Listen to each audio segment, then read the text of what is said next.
Here is how to create internal filters on Google Looker Studio, and it is super simple. I will show you three types of filters: chart level, page level, and report level. They work the same, but I will show you how to display them. First, I will create a report on Google Looker Studio from scratch. So go to Google Looker Studio, click on blank report, and choose any data source. For this exercise, I will use my Google Analytics data. So I will choose Google Analytics as the connector. Then I will choose my website, Porter Metrics account, my property, add, and I will connect my website data to Google Looker Studio. I have a table that is breaking down my views by event name. I don't care about this one. I will change the query. So I will go to dimension and I will use page URL. I want to display my URLs data, and the metric won't be views, it will be sessions. Now I have a table where I am breaking down my traffic's data by page, so I can see what pages are bringing more traffic, and I will make this table a little bit bigger.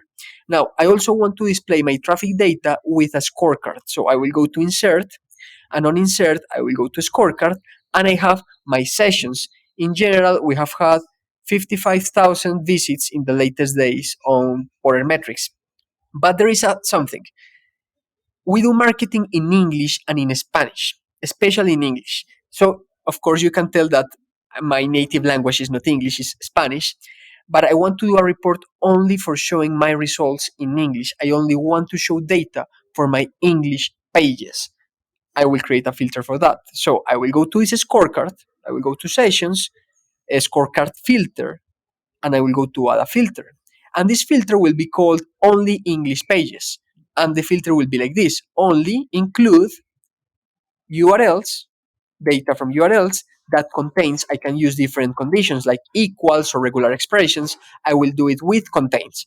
Contains EN. So the URLs of our website, the subfolders are divided by EN, English pages, and S for Spanish. So for English, we have this rule. If the URL contains this, it means that this page is in English. So I'll click on save. And now I am filtering my data. But here is something important. If I am filtering my data, I am supposed to see less data, not more. I used to have 50,000 sessions, and now I have 77,000 sessions. It doesn't make sense.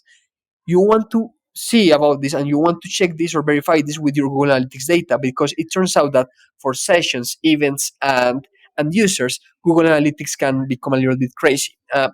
I will explain this in another tutorial about Google Analytics 4. But for this exercise, just stay with this. The filter is working correctly. I am displaying data only for sessions that are happening in pages in English. Now, this specific filter is only working for this chart. I want to make it work for the entire page. So I will go to page level filters.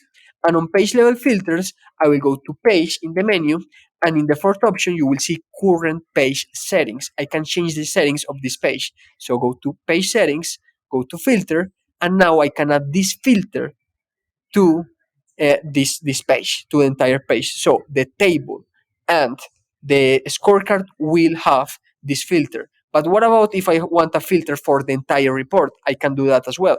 Go to report level filters. Go to file, and on file, go to report settings, and on settings, you can scroll down and you will see the option report filter, and it will do the same. It won't only apply the filter for the chart or for the page, but for the entire reports, for the entire charts in this report. And this is how you can filter your data on Google Looker Studio.